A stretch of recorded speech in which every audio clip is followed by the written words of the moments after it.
Thought I'd give you a feeling of what it's like to be down here in among the equipment. This is a pump that's just raising the solution. It's right next to two of the agitators, 16 by 16 feet. You really feel dwarfed when you're down here and walk over to the primary thickener, and you can get a feeling of just how big it is. It's 40 feet across, it's 10 feet tall, supported by all this timbering. Now you'll notice the timbers right under the thickener look original, and the rest of these have been replaced. In 1978, Houston Oil and Mineral had been doing some work further up the canyon, and they dumped some of their waste rock into the ravine, the Crown Point Ravine, which backs up to this mill. And that had changed the drainage patterns, and so a gully washer came down and dumped 4,000 tons of rock and dirt right through the side of this mill. And it sat that way from the late 70s, early 80s until about 87, 88 when they refurbished it. And so a lot of this timber had rotted out and they had to replace it. It's some really nice work that was done.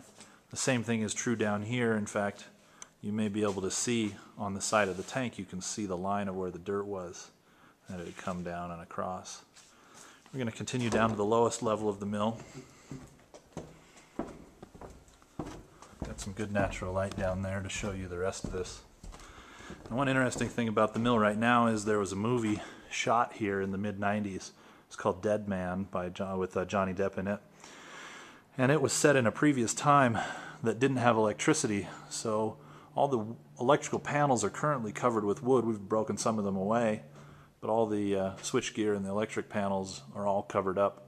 And there are even boxes up above you may have seen that were to put over the electric motors. So the last stage, and one of the things that made this an efficient process, is the Oliver drum filter down here at the bottom.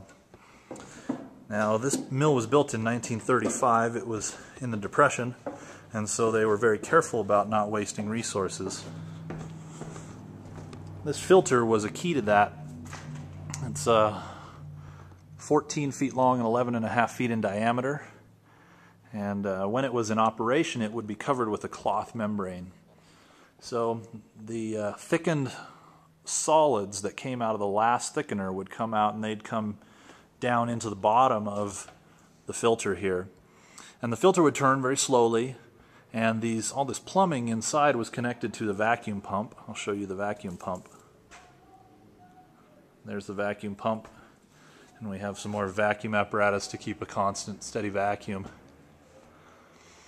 Basically, the vacuum would be applied as it's coming through the bottom of the rotation, and that would suck the solids to the membrane, and so they would be stuck to it. As it rotated, they would come up out of the muck, and that vacuum would continue to be applied through at least two-thirds of the rotation. The vacuum would take the solution, the cyanide solution, and it would dry and suck that out, any remaining gold and silver, the cyanide and water, and it would dry the solids into a cake. When it got about two-thirds of the way around, the vacuum would be released, and it would be switched to compressed air.